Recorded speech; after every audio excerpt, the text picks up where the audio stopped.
अस्सलाम वालेकुम, मैं हूं तबस्सुम रियाज रांझा और आप देख रहे हैं औसाफ डिजिटल। आपने मुझे देखा होगा कि मैं मुख्तलिफ स्टोरीज निकालता हूं इस्लामाबाद में से। आज जो दुख भरी स्टोरी मैं लेके आया हूं, यकीन करें मेरे पास अल्फाज ख़त्म हो जाते हैं जब मैं कोई ऐसी माँ के पास जाता हूं, ऐसी किसी बहन के पास जाता हूं जो बहुत ही ज़्यादा गमों में पिसी हुई होती है। यकीन करें आज जो स्टोरी मैं लेके आया हूं, ये एक खातून है जिसका शौहर बीमार है और पिछले तकरीबन 2-2.5 साल से ये इस्लामाबाद के अंदर गाड़ी पे जो कपड़ा मारते हैं वो कपड़ा बेचती है। और इतनी ज़्यादा गुर्बत के बावजूद वो बेचारी घर से निकली रोज़गार कमाने के लिए, और उसका शौहर बीमार है सिर्फ इसलिए कि वो किसी के सामने भीख नहीं मांगना चाहती थी, इसलिए वो अपना इसे कारोबार समझ के करती है। तो ये मेरे साथ मौजूद हैं ज़ाहिदा परवीन साहिबा, ये आप देख सकते हैं। अस्सलाम वालेकुम जी। वालेकुम अस्सलाम। कैसी हैं जी? अल्लाह का शुक्र है। आज बड़े प्यारे प्यारे रंग के आप कपड़े लेके आई हैं। रोजाना ही ऐसे लाती हूँ, आपको तो पता है। रोजाना लेके मजदूरी करनी है, क्या करे फिर। मुझे ये बताएं, ऐसी क्या मजबूरी थी जो आप घर से बाहर निकली और आपने ये काम शुरू किया? सबसे पहले तो ये कि मेरे बेटे की डेथ हो गई थी एक्सीडेंट के साथ। बहुत कर्जा था मेरे सर पे, बेटे पे जो पैसा लगाया कर्जे के लिए। बेटा नहीं बचा, जिंदगी मौत अल्लाह के हाथ में है। उसके बाद गम से मेरा शौहर बीमार हो गया। मेरा कमाने वाला कोई नहीं है। मेरा एक बेटा है, उसके भी वो बेरोजगार है। 3 बेटियां हैं मेरी। आपकी 3 बेटियां, तो बेटा क्या करता है? बेटा बेरोजगार है, कोई नौकरी नहीं है उसके पास। और आपके शौहर को क्या हुआ है? वो उसको दिमागी टेंशन है, दिमागी टेंशन है। इलाज चल रहा है। और एक बेटा आपको फौत हुआ है? हाँ, एक बेटा उसे क्या हुआ हो गया, एक्सीडेंट हुआ था उसका 2 साल पहले। उसका एक्सीडेंट हुआ था। मुझे ये बताएं कि आपको तकरीबन इस्लामाबाद के अंदर कितना अरसा हो चुका है कि ये आप कपड़ा बेचती हैं? तकरीबन मुझे 2 साल हो गए। मैं यहाँ एक ही जगह पे हूँ। जबकि मेरे बेटे की डेथ हुई ना, उस वक्त के बाद मैं फिर ये कपड़े बेचने शुरू कर दिए। मेरा कोई आमदनी का जरिया नहीं है और कोई भी। और आप आती किधर से? मैं मंदरे से आती हूँ। आप मंदरे से आती हैं, तो यही काम आप मंदरे में क्यों नहीं करती, इस्लामाबाद आके क्यों करती? वहाँ ये काम चलता ही नहीं है। गाँव टाइप है ना मंदरा, तो शहर तो नहीं है ना।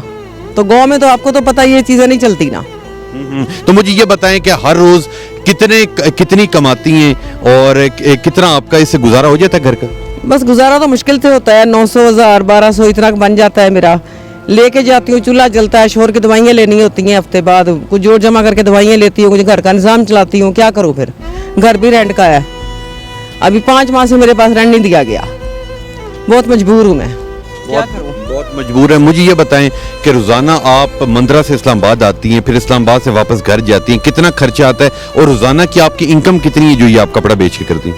मेरा कोई 1100, 1200 बन जाता है। जो गाड़ियों वाले अच्छे हैं, जानने वाले, तकरीबन 2 साल से आ जा रही हूँ। अब वो मुझसे किराया बहुत कम लेते हैं। देती हूँ, होता है 500 दे देती हूँ, नहीं होता मुझसे किराया नहीं मांगते। वो मेरी बहुत हेल्प करते हैं। तो जिधर आप ये इस्लामाबाद में खड़ी होती हैं, यहाँ आपको कोई मुश्किलात का सामना तो नहीं करना पड़ता? मुश्किलात तो यहाँ बहुत ज्यादा है। रोजाना डाले वाले आते हैं, पुलिस वाले उठा के ले जाते हैं। कभी 15,000 मांगते हैं, कभी 10,000। क्यों उठा के लेके जाते हैं? वो कहते हैं यहाँ लौट नहीं है जी। मैं अपनी मजदूरी करती हूँ, मैं किसी से भीख तो नहीं मांगती ना। आज तक कोई बंदा साबित कर दे कि मैंने किसी से 1 रुपया ही भीख मांगी है। यहाँ कैमरे लगे, कैमरों में चेक कर ले कि मैंने कभी किसी के आगे हाथ नहीं फैलाया आज तक भी, और ना ही फैलाऊंगी। नहीं जी, ये वो दुखी माँ है जिसकी दुखी माँ की ये कहानी है कि ये मेहनत करके रोजाना कपड़ा वहां से लेके आती है, यहाँ आके बेचती है, और इन्हें पुलिस वाले और आम लोग भी, ये जो आम दुकानों वाले, ये भी तंग करते हैं? नहीं, इन्होंने कभी मुझे तंग नहीं किया। ये तंग नहीं करते, सिर्फ पुलिस वाले तंग करते हैं। तो आपकी जिंदगी के अंदर ऐसा क्या हो कि आप इस मुश्किलात से निकलें? क्योंकि आपके हस्बैंड, आपने बताया कि जी वो बीमार हैं, और बच्चों का बताया कि जी उसे नौकरी नहीं मिल रही। जी वो बेरोजगार है, लिहाजा कहीं ना कहीं नौकरी उसको मिल जानी चाहिए। मैं गवर्नमेंट से दरखास्त करूंगी मेरे बच्चे को नौकरी दे दें, कुछ मेरे मुश्किलात कम हो जाए। मेरा बच्चा पढ़ा लिखा नहीं है, हमारी इतनी मिसाइल नहीं थे मुझको पढ़ाते, तो इसलिए बेचारा बेरोजगार है। वो बेरोजगार है। मुझे ये बताएं कि जो आपके रिश्तेदार होंगे, जो आपके करीबी मोहल्लेदार होंगे, वो उन्होंने कभी आपको देखा या कभी आपको गिराने की कोशिश की कि ये कौन सा काम है कपड़े बेचने वाला? होता है ना रिश्तेदारों में, अपने जो बिरादरी के लोग होते हैं वो हमेशा दूसरे बंदे को गिराने की कोशिश करते हैं कि ये काम ना करो, ये लोग यूं नहीं करना, यूं नहीं करना। तो ऐसा होता है आपके साथ? बहुत होता है ऐसा। अपने भी पराये बन जाते हैं बेटा, जब मुश्किल वक्त आता है ना, अपने भी पराये बन जाते हैं उस वक्त। और पराये तो पराये होते हैं, कोई लाखों में 1-2 होता है पराया जो साथ देता है। तो जब आपके ऊपर ये मुश्किल की घड़ी आई तो आपके जो रिश्तेदार थे उन्होंने आपका साथ क्यों नहीं दिया? उनको ये पता भी ये वापस कहाँ से जो करेगी। आपकी बहनें हैं, जो आपके भाई हैं, ये जो आपके शौहर की बहनें भाई हैं, ये जितने आपस में करीबी करीबी खून के रिश्ते होते हैं, उन खून के रिश्तों में वफा नहीं थी? उनको यही था ना, हम इसको कर्ज दे देंगे, ये वापस कहाँ से करेगी। और लोगों से मैंने कर्ज लिया है, बैंक से मैंने लोन लिए हुए हैं जो बेटे के इलाज के लिए। इस वजह से मेरे सिर पे बहुत ज्यादा कर्जा है, बहुत मैं परेशान हूँ। क्या करूँ, कहाँ जाऊँ, किसके आगे हाथ फैलाऊं। और ये हर रोज का जो कमाती हैं, इसी में से वो अपना कर्जा भी उतार रही हैं आप? कर्जा तो अभी नहीं दे सक रही, उल्टा मकान का किराया मेरे सर पे चढ़ गया। और वो लोग तंग कर रहे हैं जिन्होंने, बहुत ज्यादा तंग करते हैं, बहुत ज्यादा तंग करते हैं, क्या करें। और पिछले दिन आपके बारे में सुना था कि आप यहाँ इस ब्लू एरिया की लोकेशन पे मौजूद नहीं थी, कहाँ गई थी? मुझे पुलिस वाले उठा के ले गए थे 10 तारीख को, 14 तारीख को मुझे छोड़ा, 15,000 रुपये जुर्माना उन्होंने किया है, तो तब छुड़वाया मेरे घर वालों ने मुझे। तो वो जब यहाँ से उठाते हैं तो आपको क्या ईदी सेंटर लेके जाते हैं? 17 मार्केट थाने में लेके जाते हैं, फिर वहाँ से वो ईदी सेंटर भेज देते हैं। जो फिर वहाँ का बड़ा बंदा है शकील साहब, वो कहता जी एसपी के पास जाओ, उसके दरख्वास्त वो साइन करेगा, जुर्माना करेगा। अगर वो जुर्माना कर देगा तो बंदा छूट जाता है, अगर ना करे तो फिर बंदा अंदर ही होता है। ना वहाँ खाना मिलता, ना पीना मिलता, कुछ भी नहीं मिलता। कुछ भी नहीं मिलता। हुकूमत पाकिस्तान से क्या अपील करेंगे? यही कहूँगी कि मैं मांगती नहीं हूँ, अगर कोई मांगता हो मुझे देखे, मुझे बेशक फैर मार दे, मुझे रोज की जलालत मत दे। मैंने कभी भीख नहीं मांगी और ना मैं मांगूंगी भीख, मुझे अपनी रोजी कमाने दे खुदा के लिए। ये एक दुख भरी माँ की कहानी है। आप इनकी आंखों में आंसू देख सकते हैं कि ये वो माँ है जो अपने दुख से इसकी आंखों में आंसू आ गए हैं कि इसे जीने कोई नहीं दे रहा। ये मांगे तो वो चीज़ अच्छी है।